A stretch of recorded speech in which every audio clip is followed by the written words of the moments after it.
அல்ஹம்துலில்லாஹ் வஸ்ஸலாத்து வஸ்ஸலாமு அலா ரசூலில்லாஹ். சிறப்புமிகு விழாவினை மேலும் சிறப்பாக வந்திருக்கக்கூடிய உங்கள் அனைவர்களுக்கும் என் நெஞ்சார்ந்த சலாமினை தெரிவித்துக் கொண்டு ஆரம்பிக்கின்றேன். அஸ்ஸலாமு அலைக்கும் வரஹ்மத்துல்லாஹி தஆலா வபரகாத்துஹு.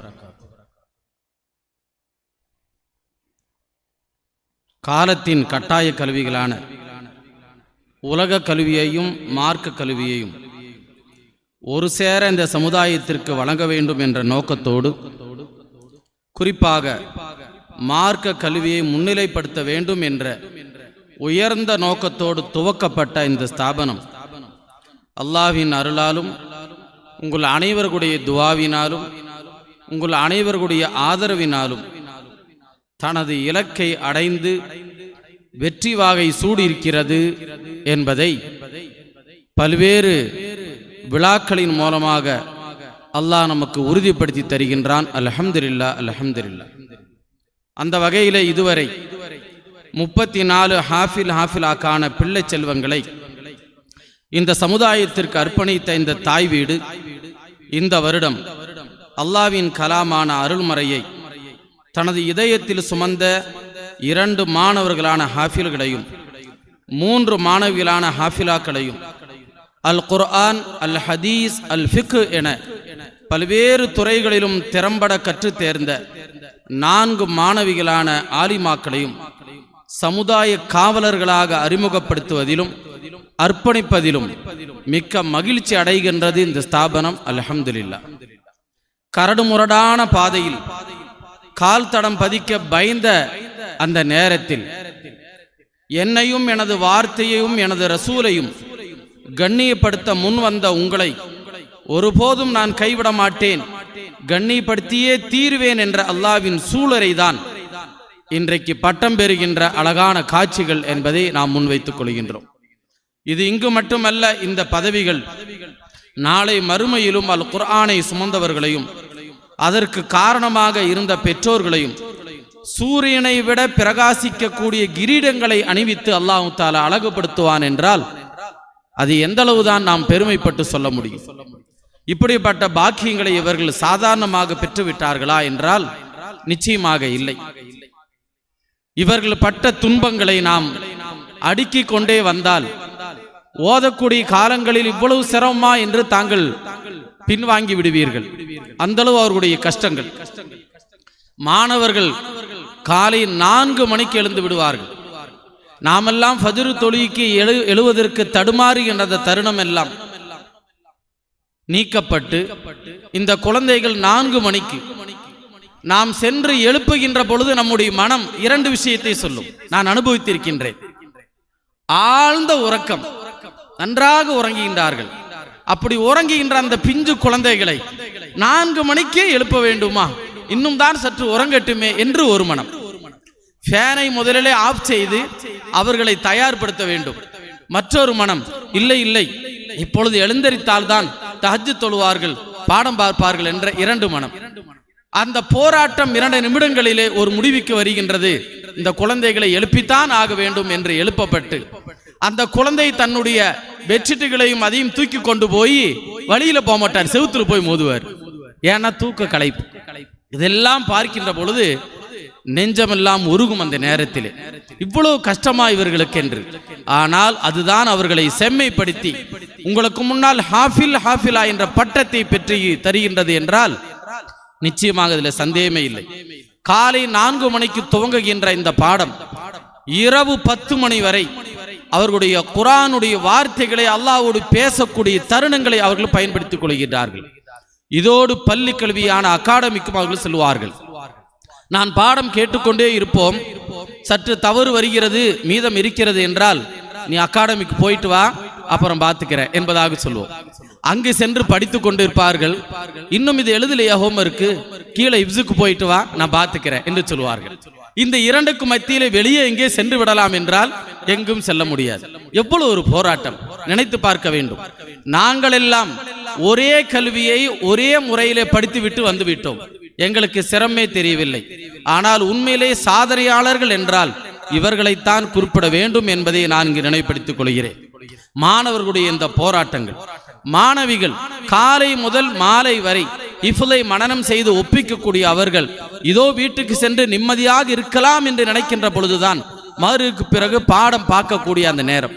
பெற்றோர்கள் வெளியே அழைத்து செல்லலாம் என்று நினைத்து அழைத்தால் இல்லை, நாளை ஹசரத் அவர்களிடம் பாடம் கொடுக்க வேண்டும், நான் வரவில்லை என்று சொல்லக்கூடிய நிலை.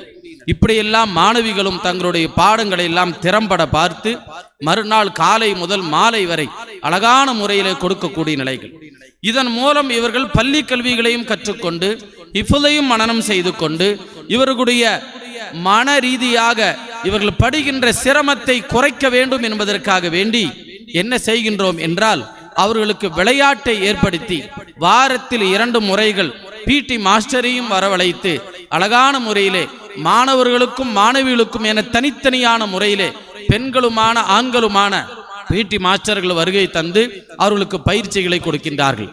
எந்த நாளிலேயும் அவர்கள் சங்கடத்தோடு பாடங்கள் சொல்லக்கூடிய ஒரு நாளையிலே வாரத்தில் 2 நாள் மட்டும் ரொம்ப சந்தோஷமா இருப்பாங்க. அதை வச்சுதான் நாங்க தெரிஞ்சுக்குவோம் இன்னைக்கு பிடி விளையாடக்கூடிய நாள் என்பதாக.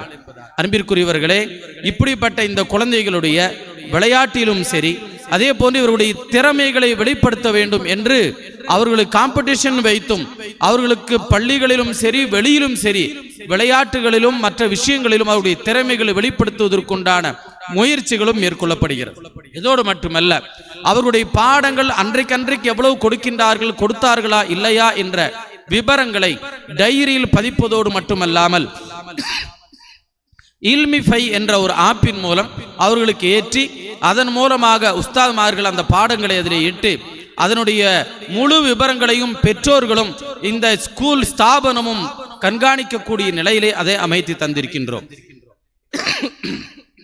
கணித்துக்குரியவர்களே, இப்படிப்பட்ட இவர்களுடைய இந்த சிரமங்களுக்கு மத்தியிலே மனனம் செய்து உங்களுக்கு முன்னால் பட்டம் பெற காத்து கொண்டிருக்கின்றார்கள் என்றால் உண்மையிலேயே நாம் மிக சாதனையாளர்கள் என்று சொன்னால் தகுதி மிக்க ஒரு வார்த்தை இவர்களுக்குத்தான் பொருந்தும்.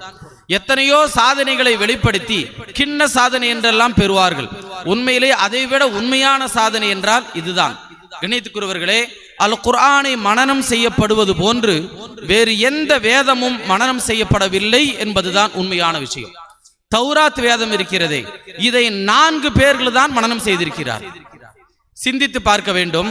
திருக்குறளை மனனம் செய்தவர்களை எண்ணிவிடலாம், கிண்ண சாதனையாக ரெக்கார்டு செய்வார்கள். திருக்குறளை இத்தனை வார்த்தைகளை எங்கு கேட்டாலும் சொல்வார்கள் என்று. திருக்குர்ஆனை மனனம் செய்தவர்களை நிச்சயமாக எண்ணுவது என்பது எளிதானதல்ல, எண்ணி முடிக்கவே முடியாது. கணித்துக்குரியவர்களே, குர்ஆன் என்பதை அழிக்கவே முடியாது. திருக்குறள் புக்கையும் கூட எரித்து விட்டாலோ கரித்து விட்டாலோ வீசி விட்டாலோ தொலைந்து விட்டாலோ அதோடு முடிந்துவிடும். குர்ஆன் என்பது அப்படி அல்ல.